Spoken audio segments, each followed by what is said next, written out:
And call to order the April 6th TTAC committee meeting. We do have Zach filling in for James today, so I'll turn it over to Zach for a roll call. Great. So I'm just going to call off who I see here present. If I miss your name, make sure you jump in, let me know. So we have, good on the list, David Armstrong. Present. Jason Peters. Jessica Miller. Present. Joshua Corwin. Present. Justin Taylor. Here. Leslie Beek. Ryan Klossman. Here. Sky Metters. Here. Steve Moriarty. Here. And Amy Hill. Present. Here. And then there was one phone number on here. I'm not sure if I know who that one is.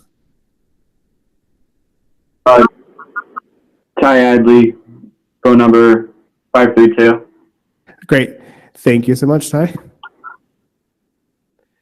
All right. Did I miss anyone else that jumped in? I don't think I did. Thanks, Great. Zach. We'll move on to the March minutes. If there are any questions or comments, we'll take those now. If not, I would ask for a motion to approve the minutes.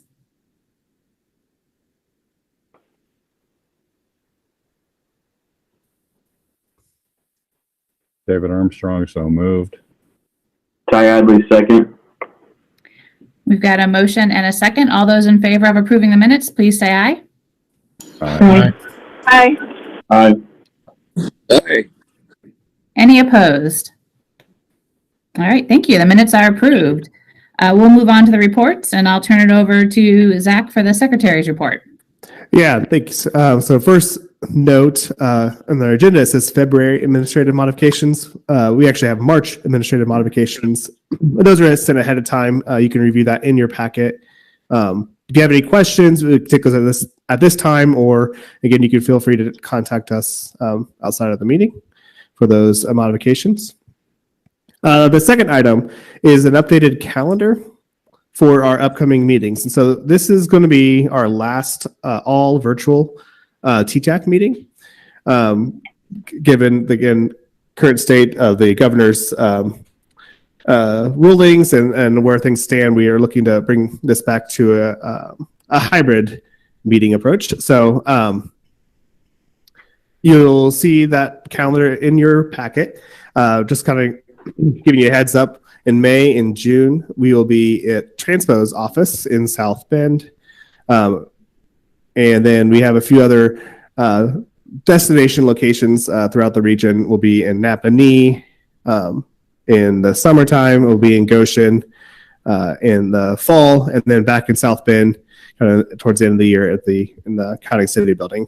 If you haven't been made aware, because you haven't been in our office a while, we have had some remodeling, so we no longer have our conference room that we've used historically. So we're securing a few other locations throughout the area to hold these meetings instead. So if you have any questions or concerns about that calendar, you can let us know, talk to Carla or Ashley particularly, and we can make sure that you have that information that you need. Any questions about the calendar? Okay. All right, and then like that's all for my secretary's report. Do we have any old business? We do not have any old business. All right, we can jump right into new business then. All right, good morning, everyone.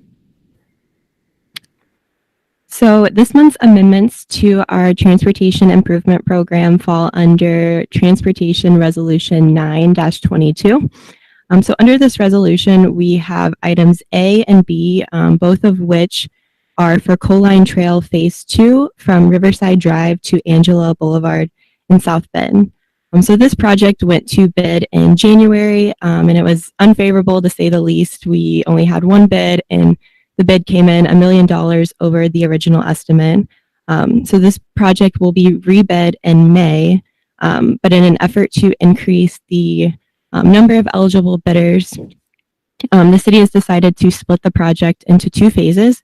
So we'll have Coal Line Trail Phase 2A, which will be just the trail work, and then 2B, which will be the pedestrian bridge. So with this, item A of Transportation Resolution 9-22 is for Coal Line Trail Phase 2A, so just the trail work.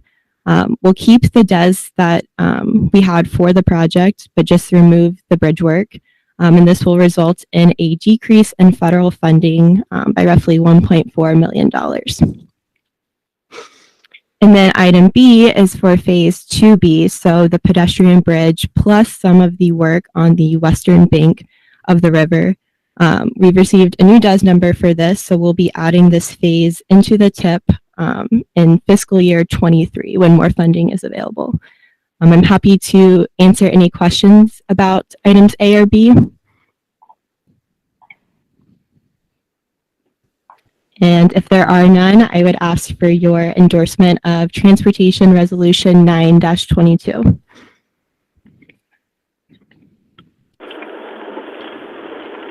Leslie Beek, so moved.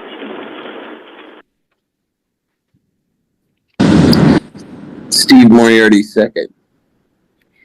We have a motion and a second. All those in favor of endorsing Transportation Resolution 9-22, please say aye. Aye. Aye. Aye. Any opposed? If not, the resolution is endorsed. Thank you. So next we have Transit Resolution 10-22. So Transpo was recently awarded funding under the 5339 grant. So item A is for the use of 5339 funding for the purchase of a bus, resulting in an increase of federal funding for transit vehicle purchases in fiscal year 22 by $4.2 million. And then item B is also for the use of 5339 funding for workforce development, specifically to update operator development courses or new hire training, safety training and certification, and multi-system maintenance training. We're adding this project to the TIP. So this is a total project cost of a little over $87,000. I'm happy to take any questions on this. And if there are none, I would ask for your endorsement of Transit Resolution 10-22.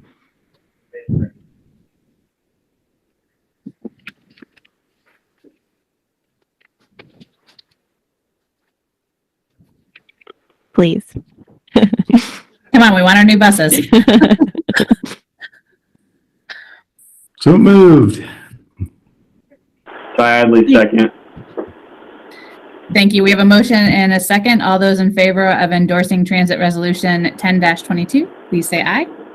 Aye. Aye. And any opposed? If not, the resolution is endorsed. Thank you. We can move on to our staff updates.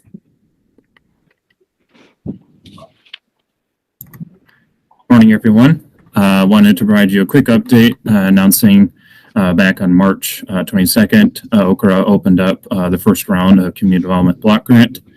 And the opportunity for this grant is to improve infrastructure systems, public facilities, and other community economic development projects.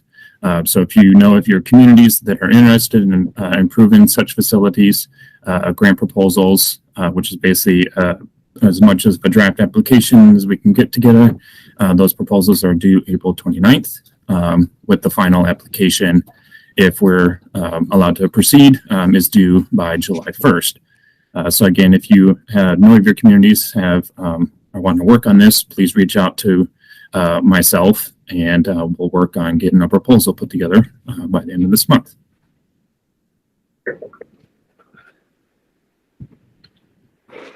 Okay, and then our second grant update, I wanted to make everyone aware of the Railroad Crossing Elimination Grant Program. So this is a new grant program through the bipartisan infrastructure law administered through the DOT Federal Railroad Administration. And they will be having a call for projects coming late spring, not exactly sure the set date on that, but we'll make you guys aware of information as it comes available. But the purpose of the grant is to fund highway, rail grade crossing improvement projects that focus on improving the safety and mobility of people and goods. And eligible applicants are local governments or groups of local governments. And eligible projects include grade separation or closure, track relocation, the improvement or installation of productive devices or signals, and then also planning, environmental review, and design of eligible projects. So this is pretty similar to the local tracks program that you guys are all probably familiar with. But again, call for projects coming in the spring, and we'll make you all aware of more information as it comes about. And then the next update I wanted to give is an exciting one. So you'll recall that between the months of November and January, MACOG staff assisted communities in our region with applying for NDOT's roll call for projects. So in March, NDOT announced awards in which 6 MACOG communities were awarded funding. So this equates to a $14.6 million investment into the MACOG region, which is a significant increase from $3 million the previous year. So these funds will cover the construction phase of these projects that will be bid in fiscal year 2027. And then funding for preliminary engineering and right-of-way will be awarded kind of as those contracts are executed. So with this, I'm just going to give a real quick overview of each project that was awarded funding. So first we have the Wabi Lake Trail in the town of Milford. So this trail will run from the south side of the town to Wabi Lake Park, which is the only park and public recreation facility within walking distance of the town. This will be a 10-foot wide asphalt trail and will run 1.12 miles in total. It'll also include a pedestrian bridge over Turkey Creek. And one of the selling points for this project was the vast amount of community support already due to the potential quality of life and economic development impacts it will have on the town. And then the next project is the Bristol Avenue Reconstruction Phase 1 in the town of Middlebury. So the town originally applied for this project last call, but due to the sizable funding request, they were advised to phase this project. So the town used this call to apply for Phase 1, which will run 0.66 miles from Brown Street to Powell Drive. So kind of the southern portion of the entire project. And the scope of work will include the reconstruction of the 2-lane road, curb and gutter installation, storm sewer installation, a multi-use path construction that will connect to the Pumpkin Vine Nature Trail, and then replacement of impacted town utilities.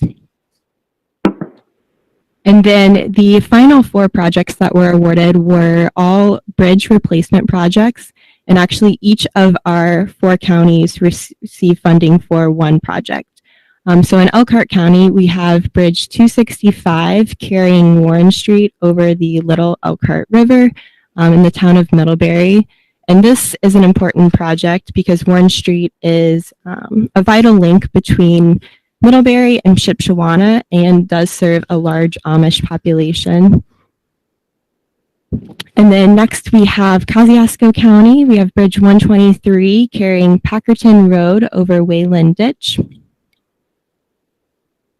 And then in Marshall County, we have Bridge 231 carrying Center Street over Army Ditch. And this bridge is actually the only local north to south corridor over Army Ditch. So definitely an important linkage. And then the final project is in St. Joseph County. This is Bridge 29 carrying Walnut Road over Potato Creek.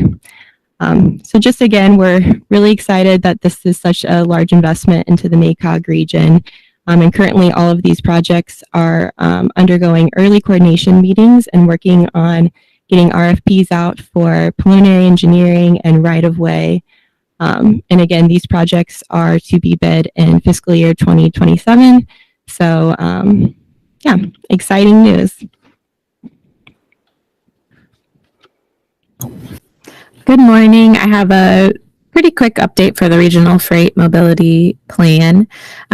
Starting kind of last fall, we went through kind of an extensive stakeholder outreach for the plan, and currently we have kind of a draft of the freight profile of our region. So first wanted to thank you all for kind of participating in that and providing your feedback, but also if you're interested in reviewing that freight profile that's in draft form, please feel free to reach out to myself and we can go over it together. Now we're moving into kind of the next phase, which will be the needs assessment.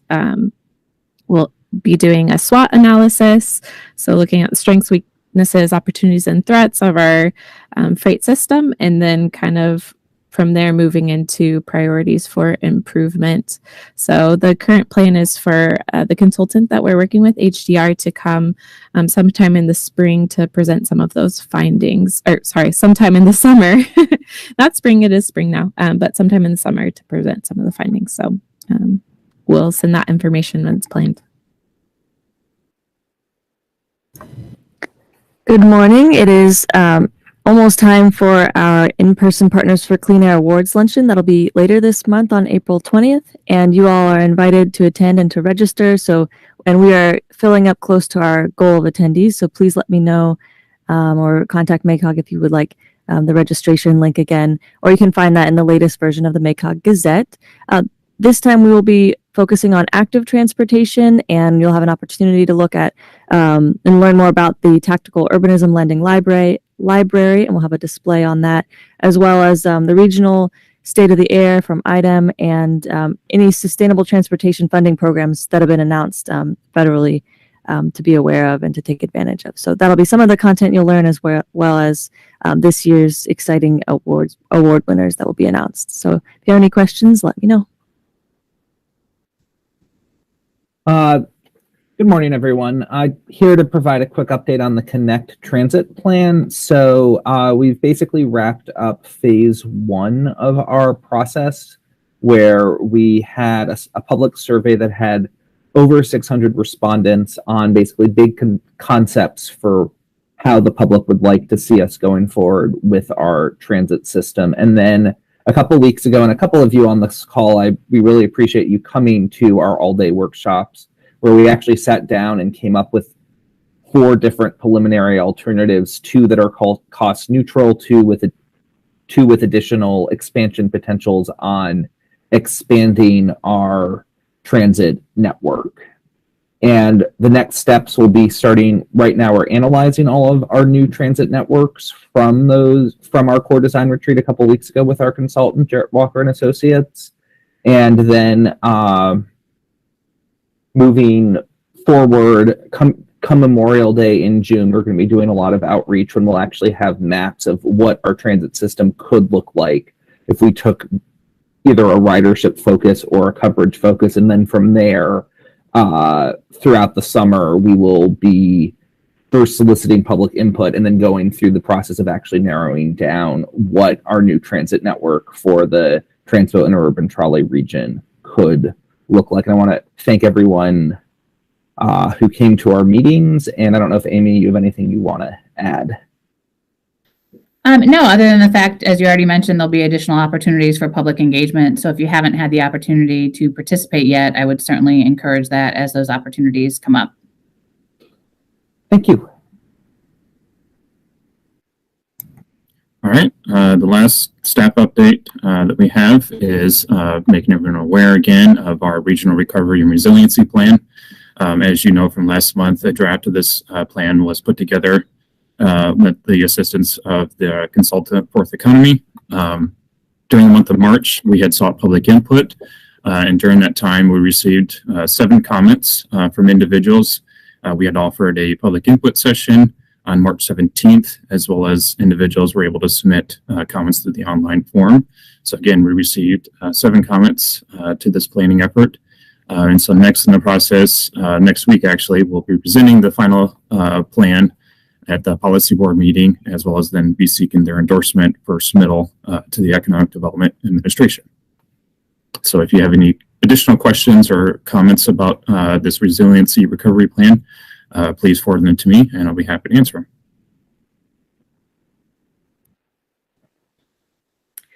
All right, thank you very much. On to privilege of the floor. Are there any questions or comments from members of the committee?